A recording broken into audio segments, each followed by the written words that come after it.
بسوختم از فراق داغ فرزند، خیالم در فراقش روز و شب بند. جگر خون کرده میگریم به سختی، ز سختی های خود میگیرم پند. حیات من گذشت با آه و ناله، نبودم در حیات یک لحظه خرسند. به دوستانم بگویم درد دل را، که شاید کم بگردد ذره چند. ولی طعنه دهند با 100,000 کبر، نبود هم درد دل باری خردمند. غمی من را نبیند هیچ فردی، اگرچه دشمنم باشد هرچند. همه دارد به خود یک دست یاری، جگر شد پاره با یاد جگربند. غمم را دور کن حاجت برارم، رحیمی بر فرح بنمای پیوند. تهی گهواره آغوشش نمایم، چسان خود را نمایم دایم آفند. دوام عمر ما فرزند صالح، دوامی بی کسی تنبیه و پسخند. شرینی حیات فرزند باشد، ولی زهر است به او بردهان قند. چسان دارای گر فرزند نباشد، گدا باشه او باشد بر تو فرزند. گذر دارد حیاتم همراه من، دقیقه بر دقیقه پای در بند. چسان بند است پای یعنی مدار رفت، زمانی رفت مدار گردی میان بند. مگو میراثی من این هستی من و تو زنده میمانیم تا چند. ز درگاهت امیدوار است بنده، مکن هیچ ناامید پاکا خداوند. بگو محکم پری نالید آمین، بده بر بندگان یا رب تو فرزند. بگو محکم پری نالید آمین، بده بر بندگان یا رب تو فرزند. بسوختم از فراق داغ فرزند، خیالم در فراقش روز و شب بند. جگر خون کرده میگریم به سختی، ز سختی های خود میگیرم پند. اما بعد، السلام علیکم و رحمت الله و برکاته.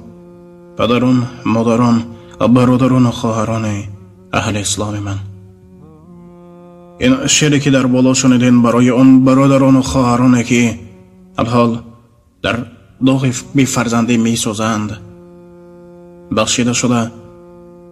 این شعر را بنده با التماس بسیاری برادران و خواهران از اکی آل خدر ما و شما برادر جمشید محکمپور خواهش کردم که در حق چنین برادران و خواهرانی که درد دل دارند یک شعر ایجاد کنند و به سمع مردم برسانیم.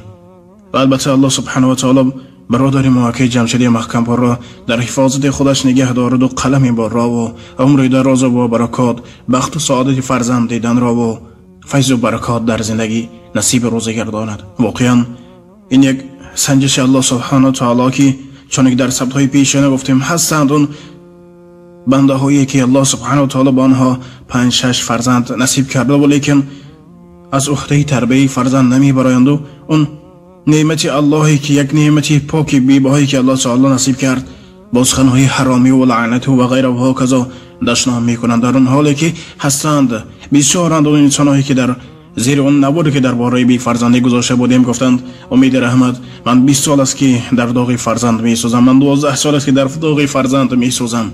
الله سبحانه و تعالی به اون برادران و خواهرانی که در انتظار فرزند هستند فرزندان سالم و صالح نصیب گرداند و برای اون صبرشان اجر موافق نصیب گرداند و هیچ بنده را به فرزند زار نگرداند. خداوند متعال به همه ما و شما فرزندان سالم و صالح نصیب گرداند و اون انسان هایی که به نعمت الله یعنی قدر و قیمت نعمت بی‌باهی الله را نمیدانند و فرزندان خود را لطو کوب کرده و سخنهای قبیح میزنند، کمی باشد همه انصاف ایمانی و انسانی دهد. و البته بالا دیگر برادران و خواهرانی که امروز در داغ فرزند در داغ بی فرزندی می سوزین، شما با صبر باشین، زیرا که خداوند با بنده هایی که صبر می کند پروردگار مهربان هر نیت خیری که در دل دارین جامعه عمل گرداند و با اون آرزوهایی که نیت رسیدن دارین مستجاب گرداند. بعضی از بنده ها چخرهی در بارو در مصرهای بالا شنیدین.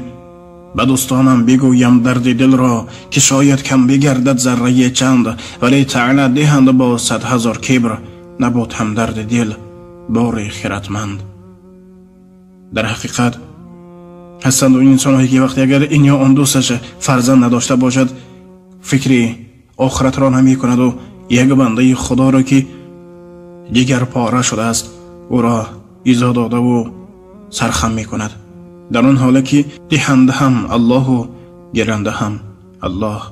پس فقط تکیه و توکل به الله سبحانه و تعالی کنین و از فکرهای خطا، از کارهای خطا خود را نگه دارین.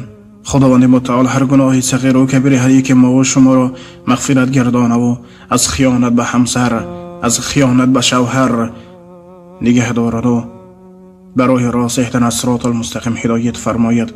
الله سبحانه و تعالی از عقلهای ما و شما فکرهای شیاطینی و وسواس شیاطینی را دور کند و بار دیگر میگویم که به همه ما و شما فرزندان سالم و صالح نصیب گرداند.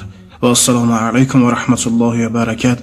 با احترام دوست برادری شما میدر احمد. الله تبارک و تعالی یار نگهبان همه شما باشد.